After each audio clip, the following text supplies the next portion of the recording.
mija, arréglate, ponte bonita, que esta noche yo voy a verte. 5 balles tirées en plein jour, devant une femme et son enfant. Ce jour-là, le 3 juin 2025, au cœur de Houston, le rêve digital de 2 stars de TikTok s'est transformé en tragédie sanglante. La victime, Anthony Sanders, ancien marine, père aimant, fiancé protecteur. Les suspects, Justin Guzman et Marco Sinan, 2 créateurs de contenu suivis par des centaines de milliers d'abonnés, pris dans une spirale où le buzz semble avoir effacé toute limite. Mais que s'est-il vraiment passé dans cet ascenseur? Qu'est-ce qui a mené à une confrontation mortelle sur le parking d'un centre commercial? Et comment une vidéo TikTok postée après le drame a-t-elle changé le cours de l'enquête? Dans cette vidéo, on va plonger dans l'histoire complète, depuis l'ascension fulgurante des 2 influenceurs jusqu'à leur chute brutale, en passant par le procès, les preuves et les zones d'ombre qui entourent cette affaire. Bienvenue dans Ombre des faits. Si tu es passionné de crimes et de faits étranges, je t'invite à t'abonner. Voici comment tout a commencé.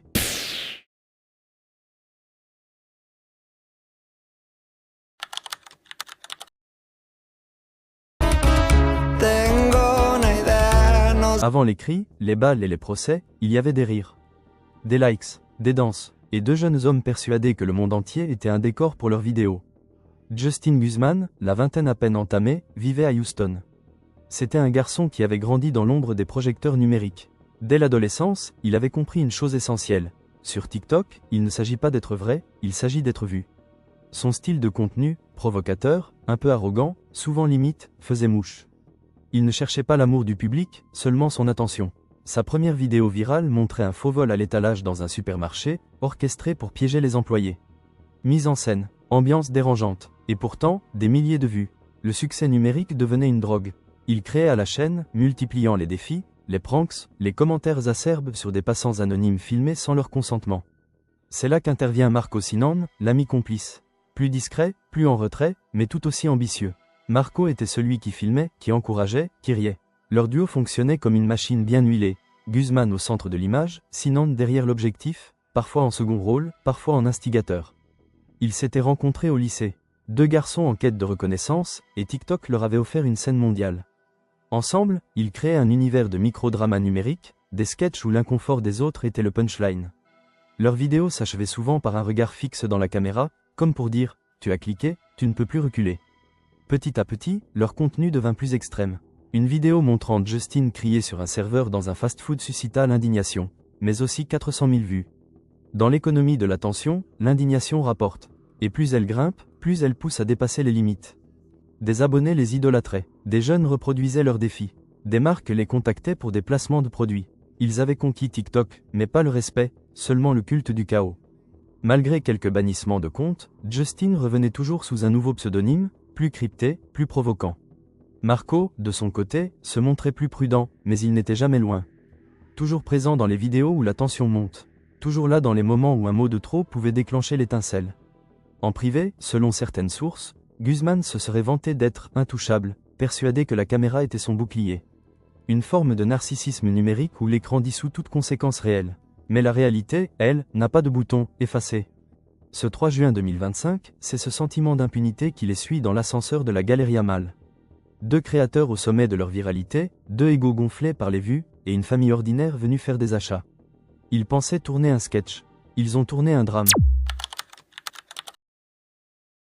Le 3 juin 2025, le soleil texan écrase Houston de sa lumière blanche. Dans le tumulte de la Galeria Mall, entre parfumerie de luxe et rires de touristes, 2 jeunes hommes arpentent les étages avec une seule intention, créer du contenu.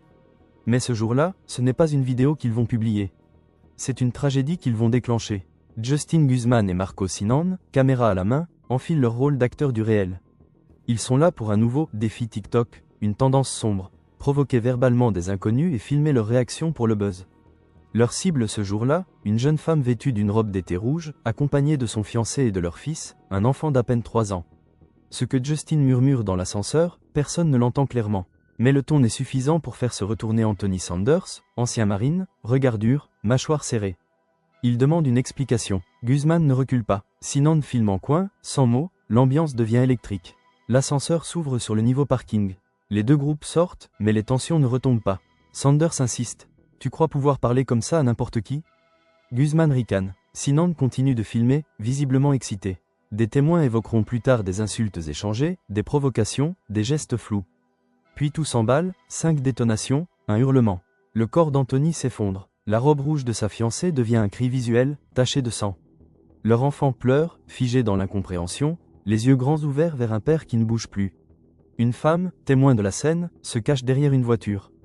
Elle dira aux enquêteurs, « Je n'ai pas vu qui a tiré, mais j'ai vu Justin lever la main. » Et son ami filmé, c'était comme un film qui tourne en enfer. Justin et Marco fuient, une course brouillonne vers leur véhicule. Sinan garde son téléphone allumé. Dans l'habitacle, essoufflé, Justin s'écrie, « Il a voulu jouer au héros, c'est pas de notre faute. » Sinan demande, « Tu penses qu'il est mort ?» Silence, puis le bruit sec du téléphone qui démarre une nouvelle vidéo. Ce soir-là, Guzman publie une vidéo sur TikTok. Il danse sur un morceau de rap, torse nu, avec en fond des extraits audio de reportages évoquant une fusillade mortelle à Houston.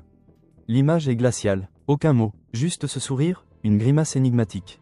Une forme de provocation post-crime. L'indignation explose. Des internautes recoupent les noms, reconnaissent les visages, capturent la vidéo avant qu'elle soit supprimée. La famille de Sanders, dévastée, transmet les preuves à la police. La vidéo devient élément central de l'enquête. Elle ne montre pas la fusillade, mais elle insinue. Elle met en scène. Elle joue sur l'ironie macabre. Pour la police, il ne s'agit plus seulement d'un crime. C'est une performance tragique, un acte de violence suivi d'une mise en scène numérique. Les premières heures après l'événement voient les spéculations se multiplier, Justin est introuvable. Marco est arrêté après 48 heures de cavale. Son téléphone contient des vidéos privées, des brouillons TikTok non publiés, dont une dans laquelle il rejoue la scène. Avec un pistolet factice. Les jours qui suivent la fusillade du 3 juin sont d'un silence pesant. Houston est suspendu. Les vidéos TikTok sont analysées image par image. Les témoins sont interrogés. Les journalistes cherchent des angles. Mais la réalité dépasse la fiction, brutale, absurde, irréversible. Marco Sinan est arrêté le 5 juin. Loin du personnage sûr de lui des vidéos, il apparaît fatigué, vidé. Son téléphone est confisqué. À l'intérieur, les enquêteurs découvrent des vidéos jamais publiées. Des tests de mise en scène. Des bouts de dialogue mimés. Et surtout, une reconstitution amateur du drame avec un pistolet factice. La vidéo est insoutenable. Elle devient une pièce à conviction. De son côté, Justin Guzman reste en fuite. Pendant près d'un mois, il se terre. Pas un mot public, mais il poste à travers un compte secondaire, comme un fantôme numérique. Des phrases évasives, des stories floues, je ne suis pas ce qu'ils disent. J'ai eu peur, mais rien ne prouve que Sanders l'ait menacé. Rien ne montre qu'il avait une arme. Juste un homme, une fiancée, un enfant. Le 30 juin, Guzman se rend. Il arrive vêtu de noir, visage fermé, accompagné d'un avocat. Aucune déclaration à la presse. Mais dans la nuit, une dernière vidéo fait surface. Justin, seul face à la caméra, en noir et blanc.